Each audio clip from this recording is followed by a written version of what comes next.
Саламатсыздар ма, құрметті көрермендер? Ең соңғы жаңалықтарды алғашқылар қатарында білгіңіз келсе, біздің арнамызға жазылуды және де бір ғана лайк түймесін басуды ұмытпаңыз. Лайк басқан қолдарыңыз Кабатулланың қабырғаларын ұстасын. Синоптиктер бірнеше өңірде дауылды ескерту жариялады. Жамбыл облысының оңтүстігінде, таулы аудандарында қатты жаңбыр жауады.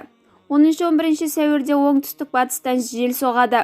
Облыстың оңтүстік-батысында, солтүстік-шығысында, таулы аудандарында жел екпіні 23-28 метр секунд. 10 сәуір күндіз, 11 сәуір түнде, облыстың оңтүстік-батысында кей уақытта жел қарқыны 30 метр секундқа асады. Түнде және таңертең Ақмола облысының солтүстігінде, шығысында тұман түсіп көктайғақ болады. Оңтүстік-батыстан және батыстан жел соғады.